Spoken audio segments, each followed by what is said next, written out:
Petrol और diesel आज की दुनिया के लिए इतने जरूरी हो गए हैं जितनी हमारे शरीर के लिए ऑक्सीजन। किसी भी देश की इकोनॉमी हो या पब्लिक की जरूरतें, पेट्रोल और डीजल के बिना लगभग बेकार हैं। आप अपने देश को ही देख लीजिए, पेट्रोल के रेट आसमान छू रहे हैं, लेकिन फिर भी पेट्रोल पंप पर लंबी लंबी लाइनें लगी हुई होती हैं। आप में से कई लोग इस लाइन का हिस्सा रहे होंगे, पर क्या कभी उसी पेट्रोल पंप पर खड़े हुए आपके दिमाग में यह सवाल आया है कि अपने देश में पेट्रोल आता कहां से? हम कहां से और कैसे पेट्रोल और डीजल निकालते हैं? वो लोग कौन हैं जो ये काम करते हैं और उनकी जिंदगी कैसी होती है? अगर हाँ, तो ये वीडियो आप ही के लिए है, क्योंकि आज हम आपको सब बताने वाले हैं। तो चलिए शुरू करते हैं। वैसे आप ये तो जानते ही होंगे कि पेट्रोल और डीजल दरअसल क्रूड ऑयल से ही मिलते हैं। कच्चे तेल को गहराइयों से निकालकर जब अलग अलग तापमान पर वेपोराइज किया जाता है, तब हमें पेट्रोल और डीजल प्राप्त होते हैं। वैसे तो दुनिया में बहुत सी ऐसी जगहें हैं जहां पर तेल मिलता है, लेकिन अगर हम इंडिया की बात करें तो हम आपको मुंबई के समुद्र में लगे ONGC के प्लांट के बारे में बताएंगे। जी हाँ, oil and natural gas corporation limited. ये वही प्लांट है जिसने इसी साल मई में आए टाउक्टे तूफान की मार को झेला था। तेल का ये कुआं मुंबई के अरब सागर में चल रहा है। बता दें कि देश का सबसे बड़ा ऑयल प्रोडक्शन प्लांट है, जो कि देश के 71% ऑयल प्रोडक्शन को संभालता है। अगर वहीं हम दुनिया की बात करें तो सबसे ज्यादा तेल गल्फ के देशों में, और वही दुनिया भर के तेल को मैनेज करता है। वैसे एक वक्त वो था जब तेल का कुआं खोदना बेहद आसान काम था, क्योंकि पहले धरती में बहुत मात्रा में तेल मौजूद था।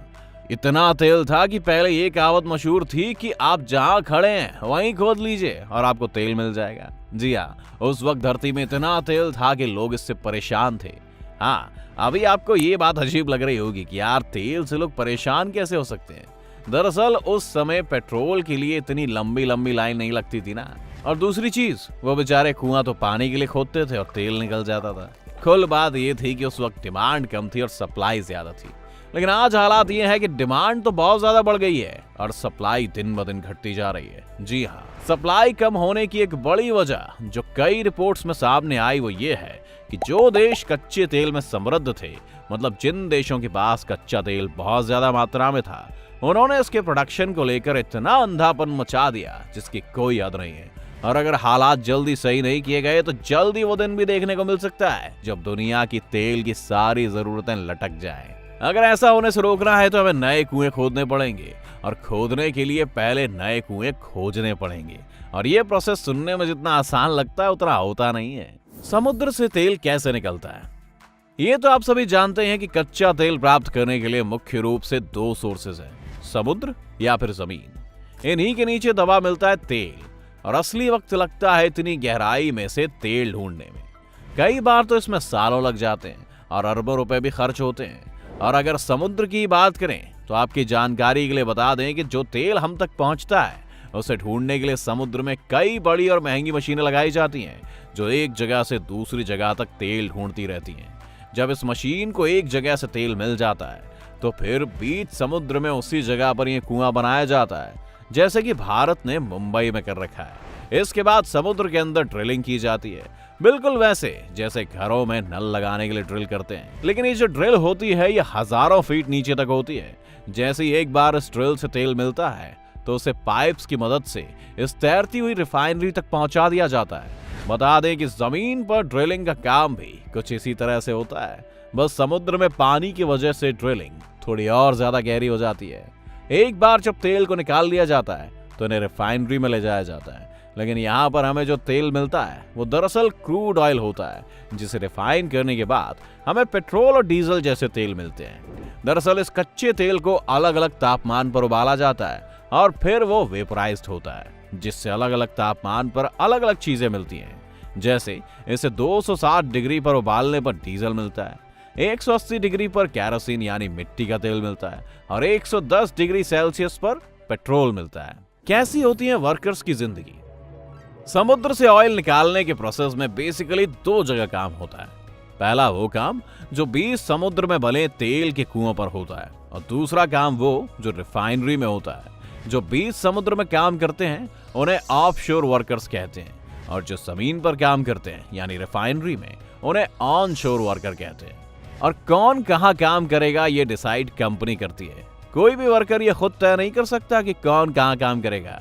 ऑन शोर वर्कर्स को ज्यादा काम ऑफिस का ही होता है और वहीं ऑफ शोर वर्कर्स का काम तेल को ड्रिल करने से लेकर प्रोसेस करने तक का होता है। ऑफ शोर वर्कर्स का ये काम बेहद खतरनाक होता है और कंपनी भी इस बात से अच्छी तरह वाकिफ होती है, इसीलिए ऑफ शोर वर्कर्स का काम ऑन ऑफ ड्यूटी में होता है। इसका मतलब होता है कि महीने में 15 दिन काम और 15 दिन छुट्टी। हालांकि कुछ कंपनियों में सिस्टम 21 दिन का भी होता है, मतलब 21 दिन काम और 21 दिन आराम। अब इसमें जिन 15 या 21 दिन वर्कर्स को रिग्स पर काम करना होता है उन्हें हर दिन समुद्र में ही रहना होता है। मतलब पहले दिन आपको समुद्र में पहुंचा दिया जाता है और फिर आपकी वापसी 21 दिन बाद ही होती है।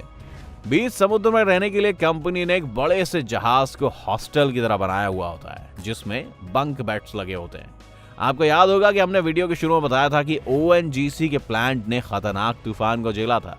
दरअसल जब ये तूफान इस प्लांट से टकराया था तब उस पर करीब 800 लोग काम कर रहे थे और तूफान की रफ्तार लगभग 200 किलोमीटर प्रति घंटे की थी, जिसकी वजह से समुद्र में 30 से 35 मीटर ऊंची लहरें उठ रही थीं और उन लहरों में फंसी थीं 800 जिंदगियां।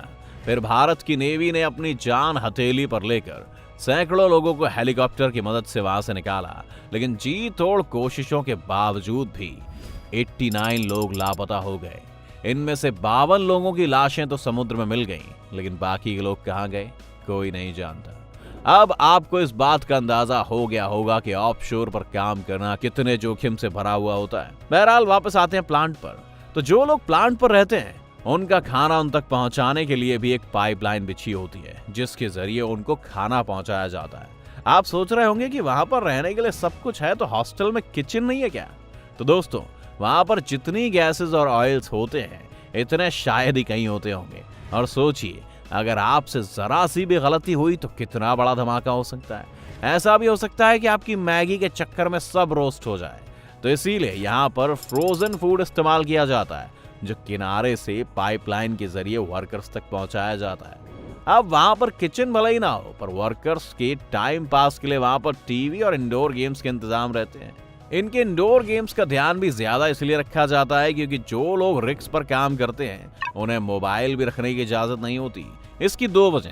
पहली ये कि कई बार मोबाइल से इंसान डिस्ट्रैक्ट हो जाता है और वो गलती कर सकता है, और दूसरी ये कि ऑयल रिग्स पर बहुत से काम सीक्रेट होते हैं, इसीलिए वो ना तो यहाँ पर मोबाइल लाने देते हैं और ना ही कोई और कैमरा। कुल जमा बात यह है कि वो नहीं चाहते कि कोई इनके कामों की वीडियो बनाए। वहां पर कंप्यूटर और लैपटॉप तो होते हैं, लेकिन उनमें इंटरनेट भी वहीं होते हैं जिस पर सिर्फ कुछ काम की वेबसाइटें खुलती हैं। अगर हम ट्रेनिंग की बात करें तो इन लोगों को काम के साथ साथ पानी में सरवाइव करने की ट्रेनिंग भी दी जाती है, ताकि अगर वो किसी वजह से पानी में गिर भी जाएं तो भी वो मदद मिलने तक अपने आप को जिंदा रख सकें। और इसी तरह जीते हुए वो हमारे लिए समुद्र की गहराई से तेल निकालते हैं और अपनी जिंदगी जीते हैं। क्या आप इस तरह की जिंदगी जी सकते हैं दोस्तों? ऑयल रिग्स पर छोड़िए, क्या यहीं पर आप 21 दिन बिना मोबाइल और सोशल मीडिया के रह सकते हैं? हमें कमेंट करके जरूर बताइए। अगर आज की वीडियो आपको पसंद आई हो तो इसे लाइक करने के साथ साथ अपने दोस्तों और रिश्तेदारों के साथ शेयर जरूर कर दें। अगर आप ये वीडियो YouTube पर देख रहे हैं तो चैनल को सब्सक्राइब जरूर करें और बेल आइकन भी दबा दें। अगर Facebook पर आप ये वीडियो देख रहे हैं तो Facebook पेज को जल्दी से लाइक करें। फिलहाल के लिए इतना ही। अभी के लिए दीजिए हमें इजाजत। आपसे मुलाकात होगी अगले वीडियो में। शुक्रिया।